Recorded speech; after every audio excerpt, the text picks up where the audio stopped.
Boa noite, turma. Já chegamos na aula 3, da disciplina Epidemiologia e Estatística Aplicada à Saúde do Trabalhador. Hoje iremos abordar os indicadores de morbidade, mortalidade e a aplicação do uso da epidemiologia na saúde ocupacional. Vamos lá? Primeira coisa que eu preciso entender, quem são os indicadores de saúde, Eu preciso entender que os indicadores eles sempre vão ser instrumentos que serão utilizados para avaliar a situação ou a consecução de objetivos e metas. Então, os indicadores eles vão ser para mim os instrumentos, tá? São mesmo que variáveis que vão permitir quantificar o resultado de ações e comparar esses resultados. E aí, eu entendo que os indicadores da saúde são medidas utilizadas para descrever e analisar a situação de saúde existente no meu território, existente na minha cidade, no meu país, no mundo, no setor onde eu trabalho, tá? A saúde ela é vivida em qualquer ambiente. Isso aí eu preciso que vocês já comecem a aula pensando que saúde não é só responsabilidade do SUS, ok? Bom, então eu vou avaliar o cumprimento dos objetivos, as metas, as mudanças ao longo do tempo, tá? Também vão servir para prever tendências para o meu futuro. Se eu tenho uma condição de saúde ou uma condição epidemiológica que pode levar a um agravo maior, então eu tenho uma prevenção para um futuro a médio, baixo e longo prazo.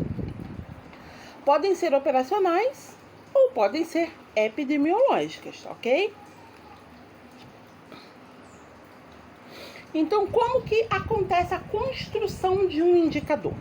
Eu preciso entender como ele é construído, A construção de um indicador, ela é um pouco complexa, tá?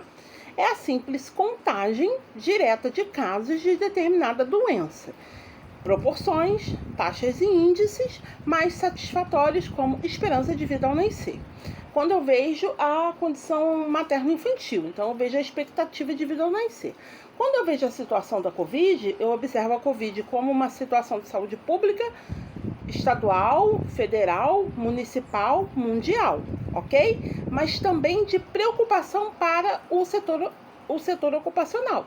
Então, você vê uma única patologia que acabou dizimando todas as áreas, Então, são indicadores, tá? Então, a construção do indicador, ela vai ser complexa, sim, e também simples, tá?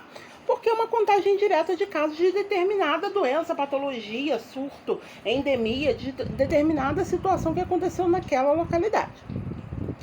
A quantidade de indicador depende dos componentes utilizados na fórmula, tá? A quantidade do indicador, a qualidade do indicador vai depender dos componentes utilizados para aquela fórmula. Tipo, frequência de casos, tamanho da população em risco. Então, quais são as qualidades? O que eu tenho de informações para esse indicador, tá? E da precisão do sistema de informação empregados, registro, coleta, transmissão de dados, entre outras situações. Qual é o grau de excelência de um indicador? Deve ser definido. O grau de excelência de um indicador ele tem que ser definido pela validade, confiabilidade, sensibilidade, especificidade, mensurabilidade, relevância e custo e efetividade, ok? Então vamos entender um de cada vez. A validade. Eu preciso entender a capacidade de medir o que eu pretendo, tá? Qual o tempo que essa doença? É um surto que ela costuma aparecer e desaparecer em uma semana, então eu só tenho 7 dias. Ah, não, eu tenho 14 dias de prevalência da doença, então eu tenho 14 dias. Ah, não, uma doença que fica por mais tempo, 1 ano, então eu tenho 1 ano, ok? Confiabilidade. Conferir os mesmos resultados quando aplicado em condições similares. Então, eu tenho uma gripe, e eu tenho uma variante de uma gripe. Então, as condições da gripe e da variante são próximas. Então, eu posso utilizar ela como de uma forma confiável, porque os dados vão me dar a mesma resposta. Determinado pelas características de sensibilidade, medir as alterações desse fenômeno. Então, eu vou observar, né, se tem proximidade ou não, para ver se isso vai me trazer confiabilidade ao trabalho. Sensibilidade, medir as alterações desse fenômeno. Então, eu preciso medir a alteração. Se ele tem sensibilidade a quê? Ao calor, ao extremo frio, à limpeza, à higienização, só sobrevive em condições... Quais são as condições de sobrevivência? Especificidade, medir somente o fenômeno analisado, é específico, né? Então, se eu tô querendo estudar a Covid, eu vou estudar a Covid. Então, se eu recebo o dado das 3 variantes, a Covid e suas 3 variantes, eu preciso ter esse dado informado para mim poder estudá-los separadamente, para entender se é confiável estudar com o mesmo dado ou se eu vou ter que criar uma estratégia de estudo ou de coleta de dados para cada tipo de subtipo, ok? Mensurabilidade, baseado em dados disponíveis e fáceis de conseguir. Então, é mensurável. Dá para me mensurar porque eu já tenho doenças próximas que foram mensuradas pelo aquele dado, pelo aquele trato, pelo aquele tratado. Foi tratado daquela forma, então fica mais fácil. A relevância responde às prioridades de saúde. Então, a relevância ela vai trazer a resposta de todo esse problema. Ele vai trazer a resposta às prioridades à saúde humana. Custo e efetividade. Os resultados vão justificar o investimento de tempo e de recursos. Então, a partir de todo esse aparato, a partir de eu conseguir observar todas essas condições ou toda a construção, definir os meus indicadores, eu chego no final de um estudo onde eu tenho uma resposta muito boa de custo e de efetividade. Esse resultado vai trazer para mim o tempo, tá? O investimento de tempo. Eu investi 1 ano e meio na pesquisa, 1 ano e meio de tempo investido na pesquisa para descobrir a vacina da Covid, tá? E quais são os recursos? Quanto eu vou gastar para mim poder ter efetividade nessa situação? Bom, incidência e óbitos. A incidência é a quantidade de pessoas que vão aparecer com um determinado tipo de patologia. Óbito é a quantidade de pessoas que vieram a morrer por conta da mesma patologia, tá bom? Então, eu tenho uma incidência de óbitos, né? Eu tenho várias formas de mensurar ou de trazer resposta. Eu posso ter uma incidência da patologia, eu posso ter uma incidência de óbitos. No caso desse quadro aqui, de epidêmio, ele traz para mim uma incidência de óbitos em cima das variantes, né? De todas as patologias que podem levar o indivíduo a óbito. Então, eu descubro que a incidência para mulheres de melanoma de pele traz 4% de óbitos, de cérebro 2%. A tireoide mata 5% das mulheres. O câncer de mama consegue dizimar 14% de mulheres, tá? O câncer de pulmão... aqui eu tenho incidência e óbito. Melanoma de pele, 4%. Óbitos, a primeira lista, tá? Ela vai vir como incidência de casos e óbitos. Agora a gente vai conseguir direitinho organizar e entender essa listagem. Vamos lá. A incidência. Em primeiro lugar, eu venho como o melanoma de pele, acometendo 4% das mulheres. Mas para óbito, eu tenho 2% de mulheres que morrem por câncer no cérebro, tumores no cérebro, ok? A tireoide, ela adoece 5% das mulheres. O câncer de mama, ele mata 14% das mulheres. O câncer de mama adoece 29% das mulheres. O de pulmão mata 26% das mulheres adoecidas. Toda vez que eu tenho um quadro desse, eu tenho um quantitativo, né? Vamos ver se aqui esse quadro não me diz. Mas eu tenho um quantitativo. Vamos imaginar que eu estudei 1000 pessoas. Dentro dessas 1000 pessoas, com todas essas incidências de doença, eu vou ter o dado de óbito em cima das incidências de doença, tá bom? O câncer de pâncreas mata 7% de mulheres. O pâncreas adoece 2% do total, e desses 2%, 7% morrem. O cólon e reto adoece 9% das mulheres e mata 9%, a incidência altíssima de morte. Ovário adoece 3% das mulheres e 6% das que adoecem morrem. Corpo do útero, colo de útero, 6% das mulheres adoecem de câncer do colo do útero. 6% de mulheres morrem por câncer de ovário. Bexiga, 2% das mulheres. Corpo do útero, 3% de óbito. Linfoma não Hodgkin, 4% de óbito. Leucemia mata 4% das mulheres. Melanoma múltiplo, 2% das mulheres. Linfoma não Hodgkin, 4% adoece e a maior parte é uma incidência altíssima, é um tipo de linfoma raríssimo que mata muito rápido, tá? E o câncer de pâncreas, ele mata 7% dentro de uma incidência de 3%, quase que mata a totalidade de todas as mulheres que têm esse tipo de câncer. Então, assim, esses indicadores, essas incidências, os indicadores de adoecimento versus a resposta, que é o resultado, que é o óbito, ele assusta, né? A gente observa uma quantidade muito grande de mulheres adoecendo por inúmeros tipos de câncer. Nós sabemos que os cânceres a origem do câncer são de situações evitáveis, né? Se tiver o controle de peso, o controle de alimentação, o rígido controle de cuidados com a sua saúde, aí a gente já começa a pensar, né, nas mulheres em ramo offshore, onshore, e as mulheres trabalhando no setor, né, esse setor tão pesado que é Macaé, e nós, quando estamos trabalhando nessa saúde ocupacional, nós temos que pensar a inúmera gama de fatores que levam uma mulher ao adoecimento. Em cima dessa inúmera gama de fatores, eu começo a pensar nas probabilidades de melhoria de assistência para evitar as mortes. E aí eu já começo a ligar, tá bom? Vamos lá. Indicadores de mortalidade. Vamos entender os indicadores de mortalidade.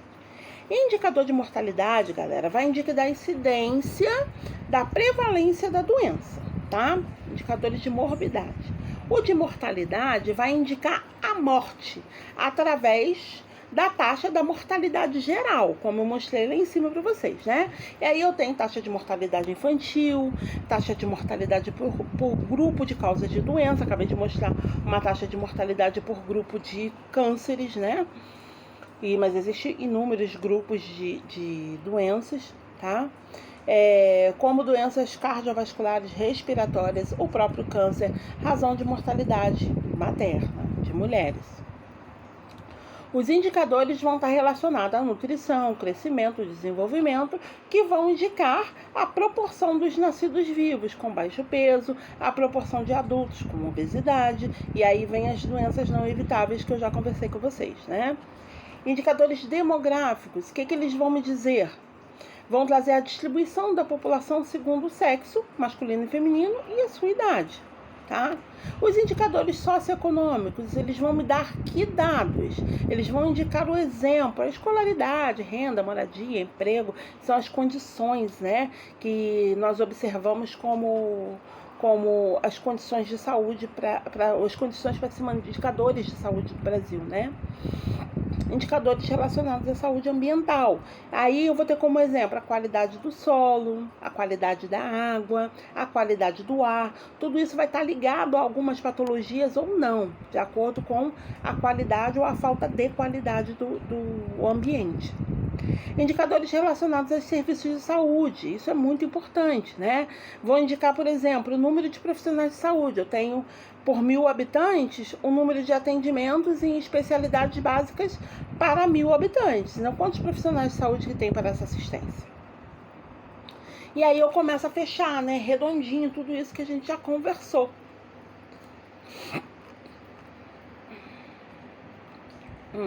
Peraí, só um minutinho.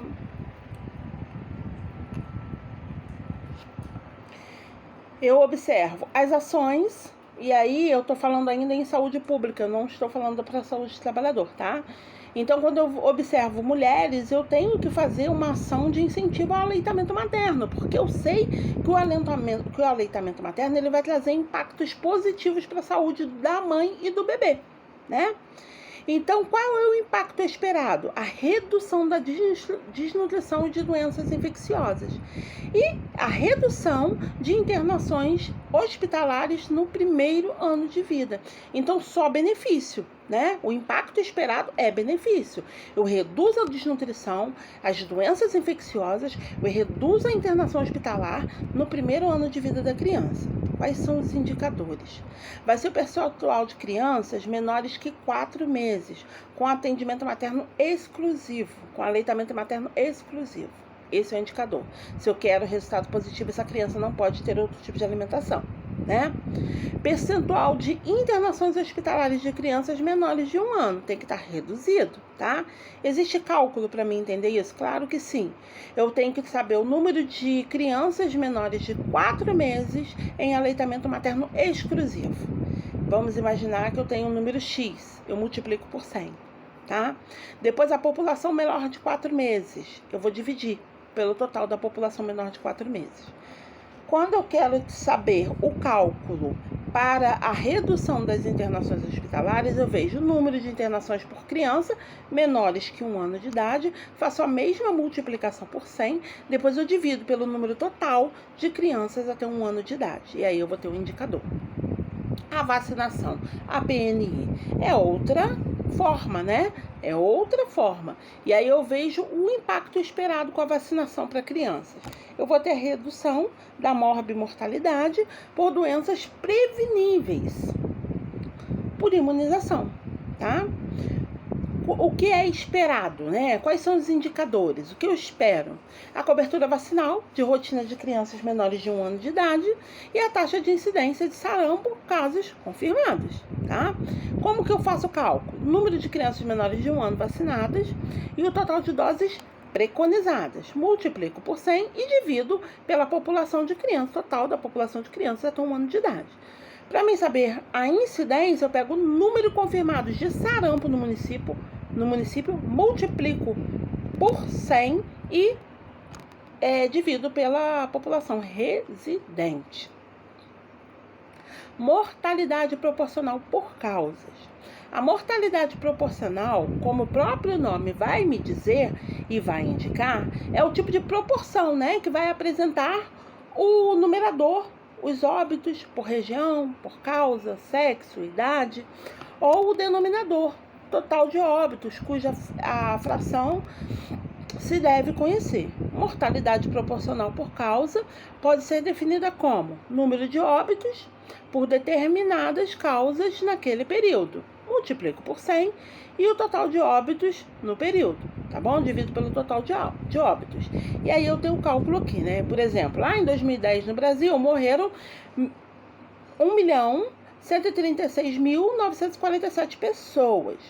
Deste total de óbitos, 326.371 foram por doença no aparelho circulatório, DAC, doença no aparelho circulatório. Aplicando-se a fórmula anterior, ou seja, dividindo 326.371 casos, número de óbito por DAC, e por 1.136.947, que é o total de óbitos no período, e em seguida multiplica-se pelo valor obtido por 100, né, que é a totalidade. Eu chego a um total de 28%. Portanto, a cada 100 mortes que ocorrem no Brasil lá no período de 2010, 28,70 foram pelo aparelho circulatório, ok? E aqui está o cálculo bonitinho, como se foi explicado lá em cima, aqui o cálculo feito.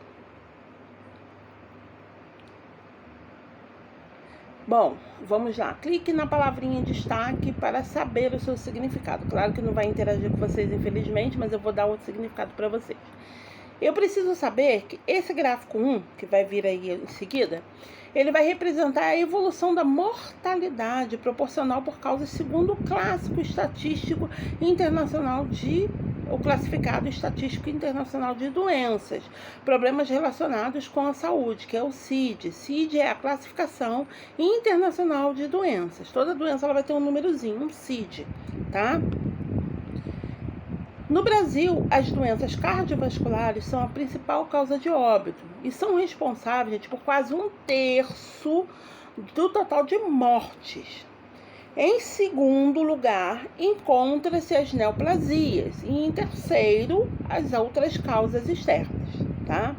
Cabe destacar, no entanto, que algumas regiões e grupos populacionais mais empobrecidos lá no Brasil ainda conjugam altas taxas de doenças infecto-contagiosas, carência nutricional, morbidade materno-infantil, como doenças crônicas e morte por causas externas.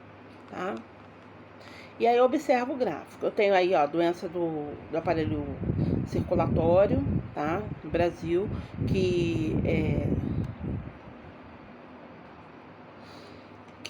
acomete em óbito 29,4% de pessoas, num total de 100%. Neoplasias em segundo lugar com 15,1%, causas externas 12,4%, doença do aparelho respiratório 10%, causas mal definidas 8,3%, outros, todos os tipos de mortes 6,7%, doenças endócrinas 5,7%, aparelho digestivo 5%, algumas doenças infecciosas e parasitárias ainda mata 4,5% da população. Algumas afecções originadas no período perinatal, 2,7%, gravidez, parto e puerpério, 0,2%. A gente já ganhou muito, né? Porque antes era uma alta taxa de morte por gravidez e morte no período do puerpério. Hoje em dia conseguimos um controle bem eficaz.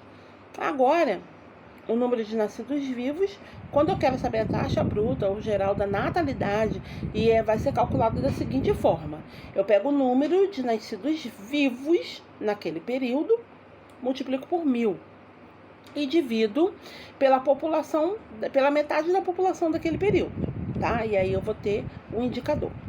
Indicador de fecundidade. Primeiro, vamos aprender a diferenciar fertilidade e fecundidade. Fertilidade é a capacidade de gerar filhos, tá? Toda mulher, teoricamente, tem essa capacidade desde o período da menarca até a menopausa. Fecundidade se refere à realização potencial de procriar, tá? A pessoa é fecunda, ela tem um potencial grande de procriação. Essa é a diferença. E aí observa os indicadores, né? Ó, idade. Crianças entre 10 e 14 anos, número de nascidos vivos, né? Eu tenho 530 bebês. Número de mulheres, 282.453. Taxa de fecundidade específica, eu ainda tenho uma taxa de 0,001 ponto alguma coisa. Agora, de 15 a 19 anos, a taxa de fecundidade ela já aumenta por conta da idade, já está entrando no período, né? Eu tenho o número de nascidos vivos, 15,86. Eu tenho um número de mulheres, um total de mulheres nessa faixa etária de 289.146. Taxa de fecundidade aí já pulou para 0,05 e alguns décimos. Entre 20 e 24 anos, que seria a idade certa para se gerar uma criança, eu tenho nascidos vivos 21.171 nascidos vivos, né, gestações com crianças nascidas vivas. Número de mulheres entre 25 e 29 anos, 243.412. Aí eu já tenho 0,8 na taxa de fecundidade. 30 a 34 anos eu já começo a ter uma decaída, né? Porque eu tenho o número de nascidos vivos com mulheres entre 30 e 34 anos, 14.633, ainda é alto. Tá? Número de mulheres, 245.736. Só que a taxa de fecundidade já começa a cair, 0,5. Entre 30 e 39 anos, eu tenho nascido vivo ainda 7.400 bebês, número de mulheres nessa faixa etária 242.029, só que a taxa de fecundidade aqui já diminuiu, 0,3, tá? Mas ainda nasce muito bebê. 40 a 44 anos, nascido vivo 1.917 crianças, número de mulheres 202.031, taxa de fecundidade 0,009,48 e os seus decimais. Eu tenho já vai diminuindo, né? Porque aí já vai entrando no período da menarca, tá? De 45 a 49 anos eu tenho 109 nascidos vivos, com um total de mulheres de 166.217, sendo que a taxa de fecundidade já caiu para 0,006156. De 50 a 54 anos, um nascido vivo, ainda a mulher ainda pode gestar ainda. São 129 mil, quase 130 mil mulheres nessas idades. E uma taxa de fecundidade muito baixinha. Total, nascidos vivos, 84.539. Total de mulheres, 2.602.812 pessoas, mulheres. A soma dá 0,33 e aí vai, tá? Esse seria o cálculo de fecundidade só de Santa Catarina, tá? Não de todas as localidades, só de Santa Catarina. E aí observa a evolução da diabetes. São inúmeras situações que acontecem no Brasil e a epidemiologia ela me traz dados estatísticos e me dá a resposta de tudo, tá? Tem vários hoje em dia programas, a tecnologia avançou muito e ajuda muito. Então tudo isso facilita com o trabalho epidemiológico no Brasil e facilita com o retorno tanto para a indústria quanto para o setor público, né? Porque não deixa de ser saúde coletiva também, porque tem muitos trabalhadores da saúde. A evolução da diabetes no mundo entre 2000 e 2030, tá? Eu vou ter entre 2000 um crescimento de acordo com as regiões. Olha o Brasil, um crescimento de 102% no total de diabéticos no Brasil. A África, 160%. E aí eu vou observando o mundo e observando crescimento absurdo em algumas localidades, né? Eu tenho população diabética em 2000, tá? Grifado aí com cinza. E em 2030 já grifadinho aí com verde. Aí você observa aí um crescimento, né? E um total de crescimento assim muito grande de pessoas diabéticas. E não se esquecendo que a diabetes é uma doença crônica, né? E não tem cura. E aí eu observo aqui 2014, olha só, os cânceres vindo de novo, matando homens e mulheres, né? Próstata ganhando aí, matando 24% dos homens acometidos por câncer de próstata, 19% das mulheres acometidas com câncer de útero, estômago, 8,9% dos homens acabam morrendo por câncer de estômago e 17,3% de mama feminina acaba em morte. E aí vai. É importante eu saber desses dados? É importante eu ter informações sobre as doenças e as patologias? Sim. As doenças agudas, quando a intenção é identificar surtos epidêmicos, logo em sua eclosão, a incidência é dominada uma taxa de ataque. Nós já conversamos sobre isso. E vai se referir a um grupo bem definido de pessoas, localizadas em uma área restrita, limitada, em um curto período de tempo. Isso quando eu falo em surto. E aí, de acordo com o que nós conversamos semana passada, vocês já conseguem entender, né? Diferença entre incidência e prevalência. Numerador. A incidência, eu tenho o número de casos de doença durante um período específico de tempo. Na prevalência, eu tenho o número de casos existentes, novos e velhos, da doença em um ponto de tempo. Tá? Denominador, população em risco. Denominador, sempre na incidência ou na prevalência, vai ser a população em risco. Qual é o foco na incidência? Se o evento é um caso, é um novo caso, tempo de início dessa doença. Na prevalência, a presença e a ausência da doença, o período de tempo é arbitrário e pode ser curto e pode ser em curto espaço de tempo. A utilização expressa o risco de tornar-se doente. tá? É a principal medida de doença e condições agudas, mas pode também ser utilizado como doenças crônicas, mais útil em estudos de casualidade. Na prevalência, estima-se uma probabilidade de população dela pode estar doente no período de tempo e que o estudo vai estar sendo realizado. Então, no período em que aquela população está passando pela patologia, ela vai estar sendo analisada. Tá?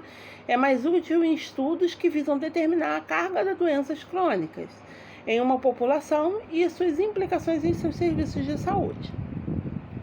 E aí, eu observo os dados epidemiológicos de uma visão mais global e isso me dá indicadores e informações assim que me deixa muito radiante, né?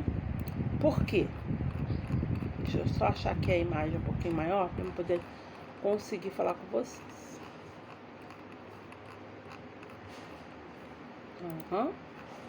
Vamos lá. Eu tenho a taxa de causa, eu tenho infecções respiratórias, eu tenho complicações por crianças, né, por bebês prematuros, eu tenho a condição da malária, eu tenho inúmeros tipos e localizações, né? Então eu tenho aqui as variantes, eu tenho todas as informações sobre as doenças, ok? E aí, a taxa de mortalidade no Brasil, o que anda acontecendo no Brasil de acordo com essas doenças que foram especificadas, né? As maiores taxas de mortalidade de crianças e adolescentes até 19 anos dentro do Brasil. Quais são as doenças que estão matando os adolescentes? Então, eu tendo um quadro desse, eu consigo cuidar, tratar, planejar, preservar a vida de outros adolescentes, reforçar ou não o quadro vacinal, tá bom? Implicações do uso da epidemiologia no trabalho. E aí eu preciso observar que tudo isso não é criado à toa, né? E o ambiente é um ambiente só, tá? As variações de 2008 a 2012, situações de trabalho, formal, informal. E aí eu tenho aí a condição, né, de formalidade, informalidade. 2008 eu tinha 3 pessoas, 2009 passou para 18, 2010 eu já tenho 106, 2011 eu já tenho 274 formais e 2012 eu já tenho 253 formais. Comecei com informal, 3 também, 2009 25, 2010 eu tenho uma queda, 91, eu tenho mais na formalidade do que na informalidade. Quando eu chego em 2011, eu tenho um aumento de informais, tudo é resposta econômica, né? Socioeconômica, nós precisamos entender isso, né? Quando chega em 2012, eu tenho um avanço de serviços na informalidade. Aí eu preciso entender que o trabalho formal ele vai dar condição, né? O empregador ele vai dar plano de saúde ao seu trabalhador, ele está ali com a renda fixa, então a vida dele é mais tranquila. Ele fica menos propício ao adoecimento. Agora, na informalidade, ele não tem nenhum tipo de segurança. Quais são os tipos de acidente? Típico da profissão, de trajeto ou é ignorado? Qual é o local do acidente? Instalação do contratante? Instalação de terceiros? Via pública? Domicílio próprio? Ou foi ignorado? Parte do corpo atingido, cabeça e pescoço, tronco, membros inferiores, todo o corpo. Então, tudo isso vai me dar uma resposta de como anda o setor de trabalho no Brasil, né? Na situação formal, como que estão os trabalhadores? Estão sendo amparados de acordo com a CLT? Nas condições informais, será que o SUS está dando conta dessa demanda? E aí eu observo aqui, ó, esse quadro eu achei bem interessante. É um quadro que vai me dar um número de acidentes com exposição de risco biológico na ocupação entre 2007 e 2018. E olha quem impera como o maior número de acidentados entre trabalhadores são os técnicos de enfermagem com risco biológico, tá? 749 na ocupação de técnico de enfermagem. E aí eu continuo observando, né? Sexo, faixa etária, raça, escolaridade, zona de moradia, tudo isso vai me dar informações. As principais atividades econômicas por território de identidade. Aí eu peguei o estado da Bahia. No estado da Bahia eu tenho muito agroindústria, floriculturas, pecuária, indústria de calçados, metalúrgicas. Então eu começo a observar o ambiente. Em cima do ambiente eu sei dos riscos, e aí vem os indicadores e vai vir as prevenções, tá bom? Fonte de informação do Brasil: fatores de riscos e proteção, mortalidade e morbidade. Então, fatores de risco, eu tenho um inquérito, né? Eu tenho os domiciliares, telefônicos, unidades de saúde, populações específicas, entre outros. A morbidade, registro de câncer, de base de populacional, isso vai trazer morbidade à população. A hiperdia, né? O sistema de informações hospitalares, de autorização de internação, e o sistema de informação de ambulatoriais, tudo isso vão dar amparo aos trabalhadores ou à população que está no quadro de morbidade. Mortalidade, a causa básica e as causas múltiplas. E tudo isso que nós conversamos até agora, isso demonstra que as prevenções, que é a nossa próxima aula, elas trazem à população a ciência de que coisas simples salvam vidas, né? E eu tenho aí como estratégia as condições socioeconômicas, culturais e ambientais e gerais, tá? Que vai trazer as condições de vida e trabalho, que eu tenho como ser preconizado pelo Ministério da Saúde, né? Produção agrícola e alimentos, educação, ambiente de trabalho, desemprego, água e esgoto, serviços sociais de saúde, redes sociais comunitárias, estilo de vida de cada indivíduo.